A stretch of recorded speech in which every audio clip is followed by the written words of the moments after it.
December 20th, 1995, tape number 2. Oh. Now,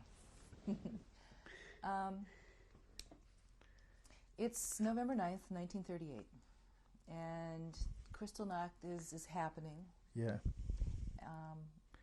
And you get up the next morning. What happens the next day? Next day, I was arrested. I was in the police headquarters. While we were about 3,000 or 4,000 men there, and they burned and detonated the synagogue, which was right across the street from it. They had to put 3 charges into that synagogue because the dome was out of solid gold and it wouldn't come down. Not till the 3rd charge. Did you then see they that put happen? in we heard it. We were, like you have a big building which is on 4 sides, and then the courtyard in the middle, that's where we were. So we could not see it, but we could hear it. Did you know what they were trying to blow up? We had our suspicion. And after they put you in the courtyard, what happened? Well, till the night time, then they marched us to the main railroad station. And shipped us to Buchenwald. Did you know where you were going when you got on the train? We had our ideas. How did you know? Oh, you hear things around by grapevine. We saw it. We didn't know where we were going, but we knew we were going to a concentration camp. Happened to be Buchenwald. And at that time, we still went in railroad cars, not in cattle cars. What did you know about the concentration camps before? Nothing. Okay. And nothing. Only the knowledge that I want to stay alive. When you got off the train? When we got off, we were loaded on trucks. And we were brought 12 miles into the concentration camp. Outside the gate of the concentration camp, they made us go down again. And then we had to run into the camp. And there were 2 rows of stormtroopers with sticks and all kinds of stuff trying to trip us so that they could beat us. And I had my dad in front of me. My dad was 60 years old. And I helped him straight to run and to stay straight up. I was only 20 years old. So we got into the camp. Once we passed these hordes, then we were inside. There we had to stand in lines. Did everybody make it through? No, not all. Those who fell down, they got beaten to death. When you got into the camp, We got into the camp. and you stood in line, what happened next? Then we started to get into the huts. But the huts filled up very quickly. Now, I took my dad first, and I found him a space. And I said, you stay here. I contact you again. And I found a little shed somewhere. And it was dark by that time. So I tried to crawl in, but they were all bodies. So I said to them, for crying out loud, don't be, let me in too. you're in here after all, so let me in. And I didn't get an answer, so I pushed some arms and legs aside and I crawled in. And I stayed there for the night, sleeping. The next morning when I woke up, I saw I was in a place where all dead guys were.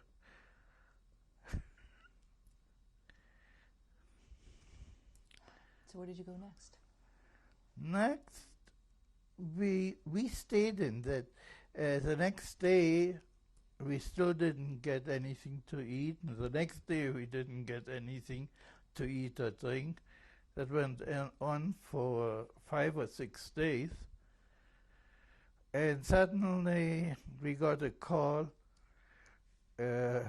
Youngsters between 20 and 28 up front for dressing. So my dad said, go on before they get you. I said, to hell with them. That's the first time we get something to eat. I eat first. So I ate, and by the early afternoon, they stopped that action of dressing us up. So that's why I never got the stamp. I never got the uniform, the striped uniform. I stayed in my clothing. And we actually didn't do anything then in there. We were in that camp. I was there for 13 weeks. With your father? My dad was 2. My dad came out after he was in there only 5 weeks. And they released him because he was 60 years old and had the Iron Cross first and second class. So those they released after 5 weeks. Where did he go? He went back to Breslau. How did that feel to watch your father leave? I was glad, because I didn't have to look after him. I then had only to look after myself. What did you do for 13 weeks in Buchenwald? Nothing. Did you stand up and do nothing? Did you sit down? Oh, we had to stand up. One night we were called out because they caught an escaped prisoner, and we had to stand at attention, watching him being hanged. And otherwise, you saw people who did something, who got then beaten 50 lashes on the bare back and things like this. But we had nothing to do, actually. All what we looked after was to survive. Were there other people coming into the camp while you were there? Only in 3 days. In 3 days, they arrested 10,000 people for our area unit of the camp. So you were one of 10,000? Yeah. Were there roll calls? Or Every morning and every night. Mm-hmm. As a matter of fact, one time I was very sick with my stomach. Now we did not send any man who was sick to the infirmary because they didn't come back. Mm-hmm. So we had our own doctors. We performed appendectomy with a penknife, a candlestick, and some alcohol. Who did that? We had doctors amongst us. And while some watched out that nobody comes in, they performed the appendectomy. Did you see that happen? Yes, it was in my barrack. These were 5 barracks, you see. was in my barrack, and the man survived. But I also saw guys who put a knife into the heart and committed suicide right next to you. What happened? What allowed you to leave after 13 weeks? I just went back to Breslau too. Then I had to... How did you do that, though? I mean, you just said, goodbye, I'm leaving? No. They shipped you, the truck took you to the station, and somehow they had the ticket for you for Breslau, wherever you wanted to go. But why you? Why were you allowed to go? My mother had a permit for me to go to Sweden. That permit was either fictitious or something happened. I mean, you have crooks all over the place. So when I came out, and I had to report to the Gestapo in Breslau then. And they asked me, when am I leaving? I said, as soon as I can go on my permit. But somehow it didn't work. The permit didn't work. So I was around towards the end of January, February, March, April I had to go in again. Go in where? To the Gestapo headquarters.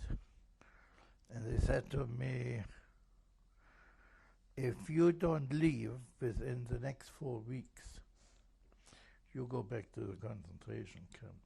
I said, okay. I mean, I was young, you know. So when I came out, I went up to the jüdische Gemeinde, well, here this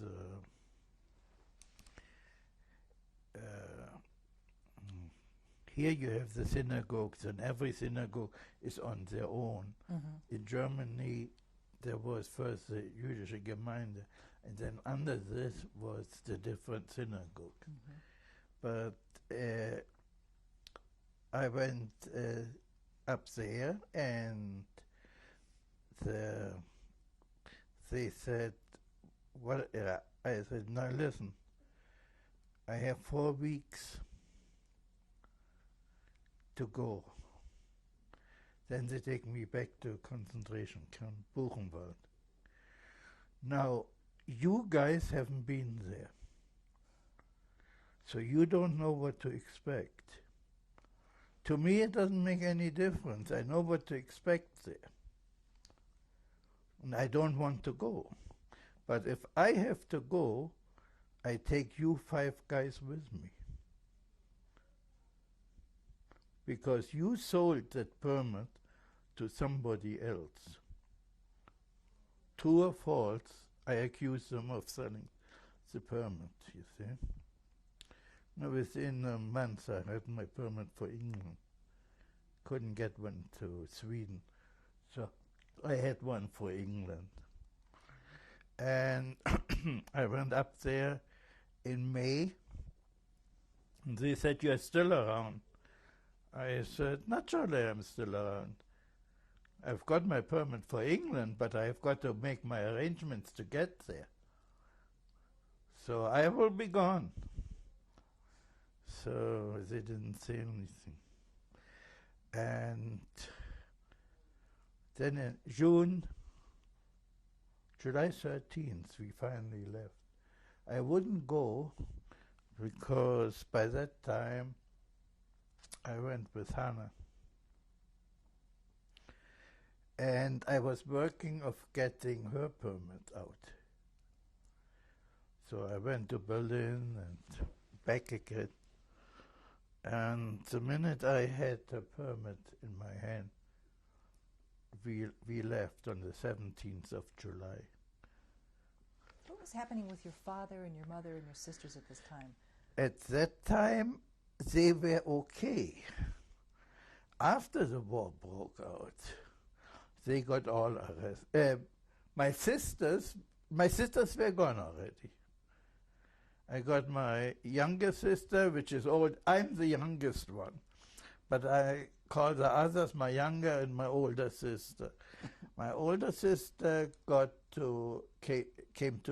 to England with her husband, and my younger sister went to Shanghai with her husband.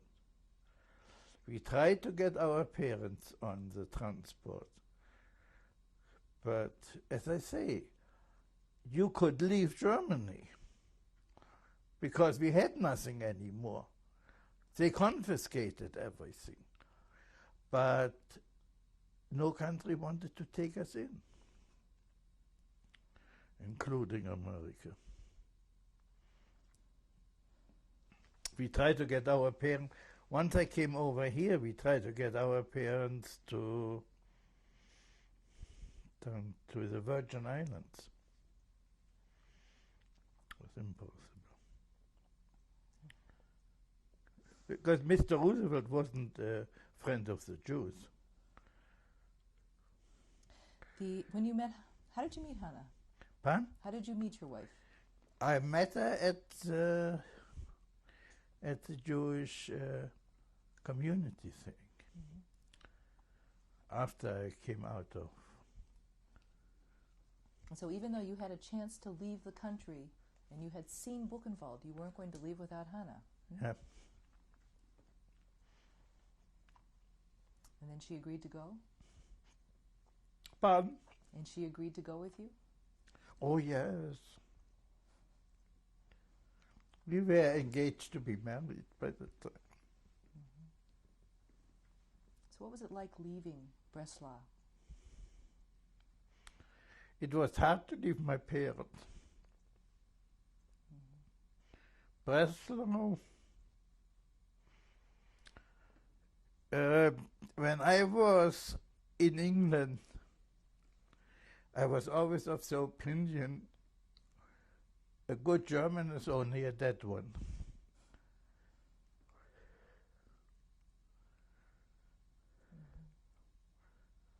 So I had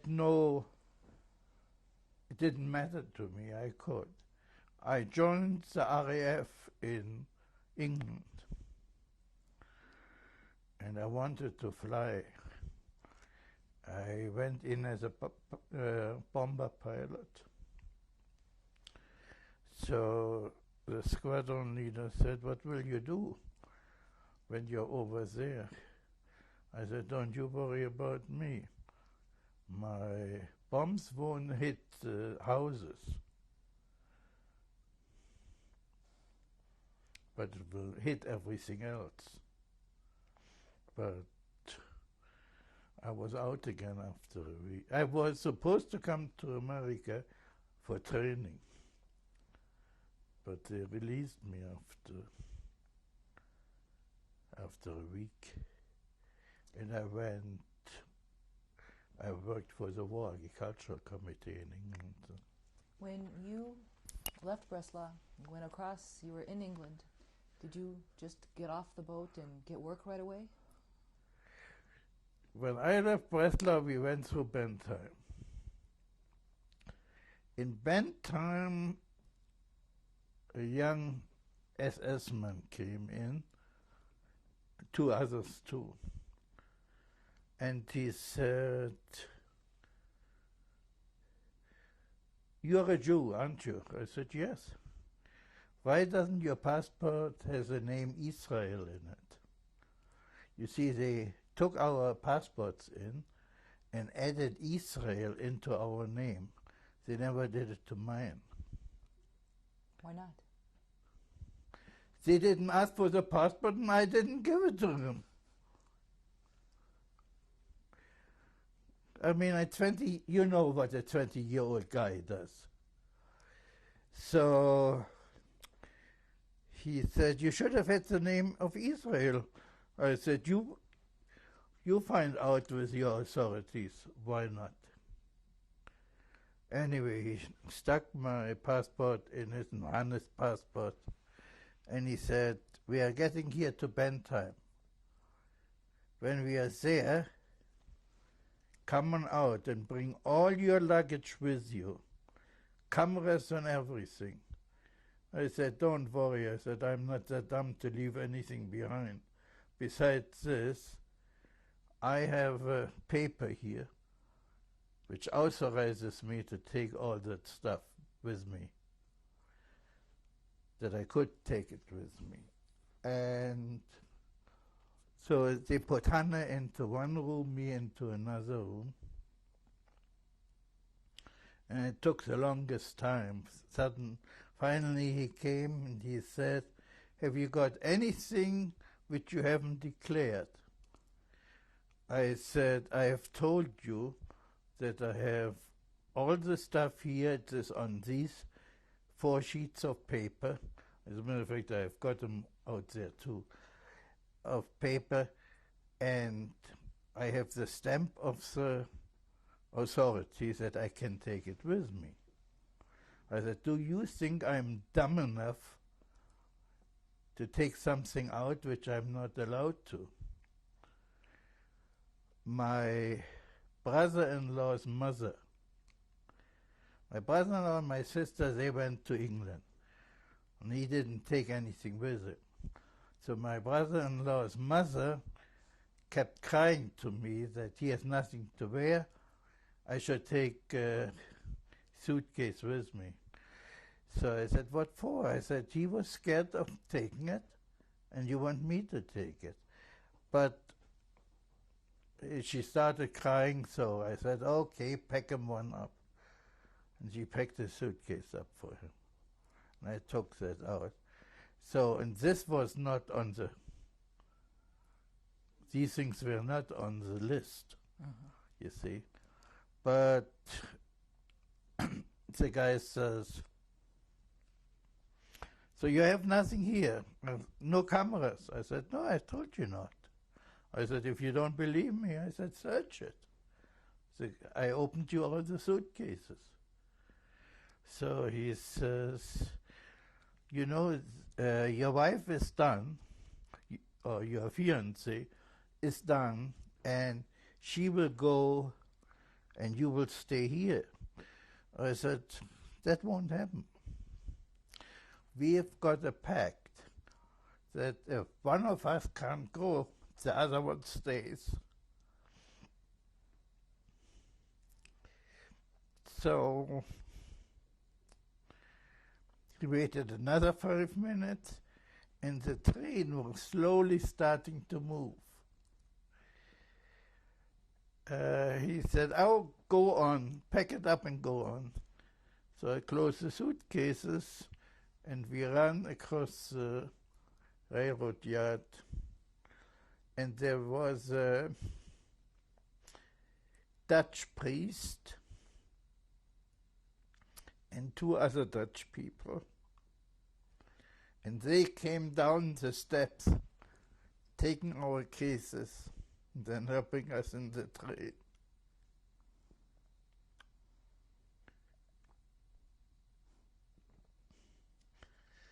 So you made it to the boat. We were on the train for a while. When these 3 guys were talking to us, we wouldn't give them an answer. He said, you have left Germany. You can talk now. So now, of course, then we let go. So we got to Hoek van Holland, and from there we went on the boat to Harwich in England.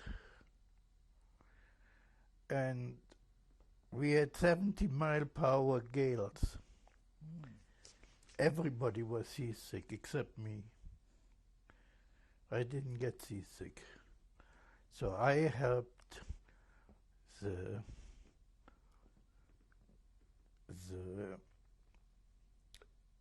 other guys to get the people into their booths. And when I was finished with that, then I went into my bunk and I went to sleep. We landed in Harwich everybody was off the boat except me. I was still asleep in my bunk. So then Anna got me, and we got into England this way. Then, of course, in England, we were taken to London. And in London, now mind you, I was 20 and a half at the time. My wife was 18 and a half. She was still your fiancée, right? Oh, yes.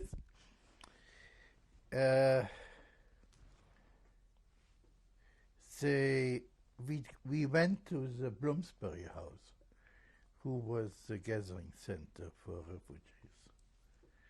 They got us a job in Wales. And there in Wales, I was with one farmer, my wife was with another farmer. And the farmer I was with, he sent me out. These were bogs there all, in moorland. So he sent me out to fetch the cows in. No, I didn't know where the passes were and where anything was. But I made it, but I made it, and I got the cows in. Then the next day it started raining. So he said to me, go out and put the hay together so that it doesn't all get wet. So I said, not on your life, I don't, in this weather. He said, go on out, and he got hold of my arm. And I said, take your arm off, hand off me. He didn't, so I hold out, and I knocked them out, and I knocked them right into these Welsh fireplaces. So then I went out in the kitchen, and I said, Mrs., you want your husband alive, you better go in there and fetch him out of the fire. That's where he is right now. So we left there again after a week. We didn't stay any longer. But we needed the money to go back to London. Didn't have the money. So we slept in haystacks for 7 days till he came one day by and threw us the money out. He had the money already, you see. But he thought I would come crawling to him. But I'm too stubborn for that. I'm that stubborn still today.